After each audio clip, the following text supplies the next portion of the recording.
27B ayat 1 kan perbuatan kekerasan. Kalau di 27B ayat 1, 27B ayat 2-nya akan membuka rahasia, atau yang satunya lagi adalah akan melakukan pencemaran nama baik.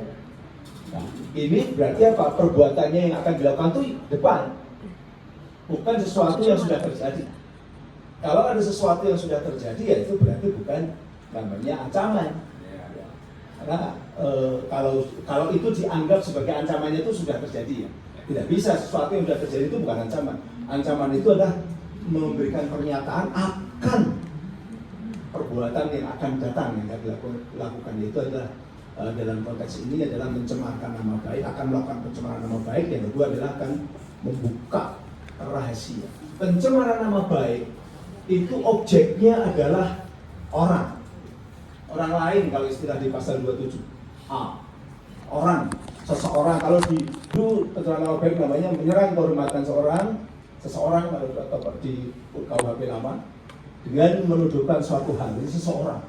Tapi kalau di pasal 27A Undang-Undang ITE, Undang-Undang nomor 1 tahun 2024, itu dari seseorang diubah menjadi orang lain, ya, orang lain. Tapi asumsinya sama, third person.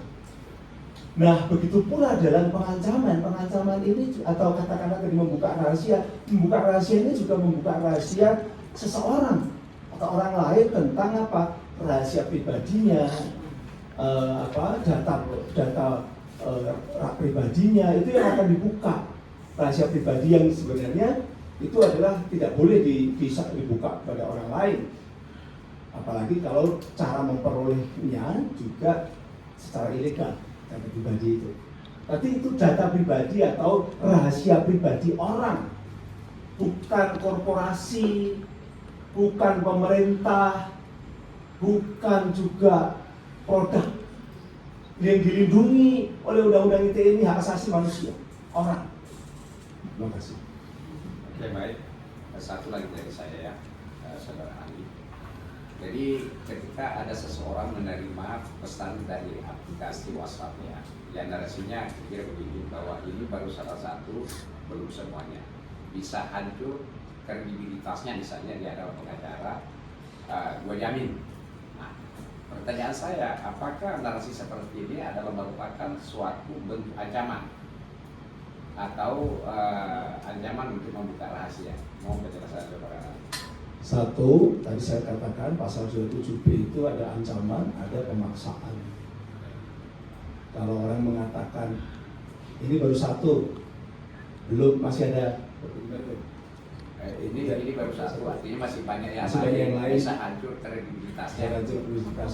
Apakah itu ancaman? Ancaman berarti apa? Ada ancaman itu akan melakukan perbuatan di depan. Nah, yang diatur oleh Undang-Undang ITE pasal 27B itu perbuatan apa? Perbuatan mencemarkan nama baik. Dan yang satunya adalah membuka rahasia dari seseorang atau orang yang menjadi objek korban.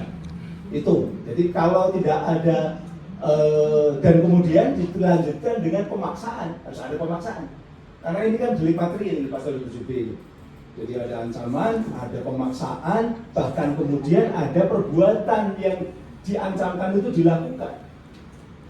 Itu baru masuk pasal 27B. Ancamannya apa? Kemudian pemaksaannya itu harus, misalnya pemaksaannya misalnya kalau yang saya sering mengajar, karena saya juga mengajar sudah puluhan tahun di Universitas Erlangga.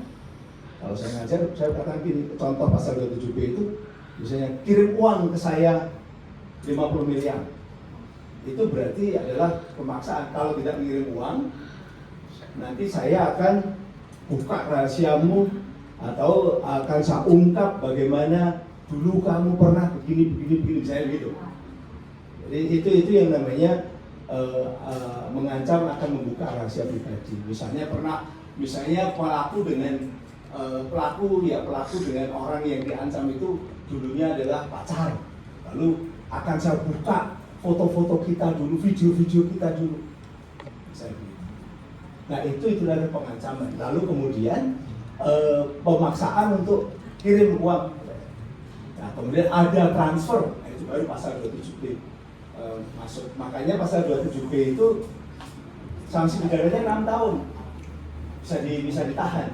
Sementara pasal 27A pencemaran nama baik itu sanksi pidananya dulu ketika tahun 2008 itu 6 tahun juga, tapi karena banyak dipakai secara keliru oleh penegak hukum untuk nahan Prita Mulyasari. Mungkin Bapak pernah dengar Prita Mulyasari itu 2008 dibuat undang-undang ITE, 2008 akhir 2009 Kejaksaan Tangerang nahan Prita Mulyasari. Geger dengan apa? Dengan koin Prita. Maka lalu pemerintah dan DPR sepakat diturunkan supaya tidak ditahan pencemaran nama baik. Turun menjadi 4 itu tahun 2016. Kebetulan saya ketua panja revisi pertama Undang-Undang ITE atau perubahan pertama Undang-Undang ITE tahun 2016 di DPR. DPR-nya adalah Pak T.B. Hasanuddin, Jenderal T.B. Hasanuddin dari pemerintah saya. Jadi saya punya pengalaman untuk merubah Undang-Undang ITE pada tahun 2016. Tahun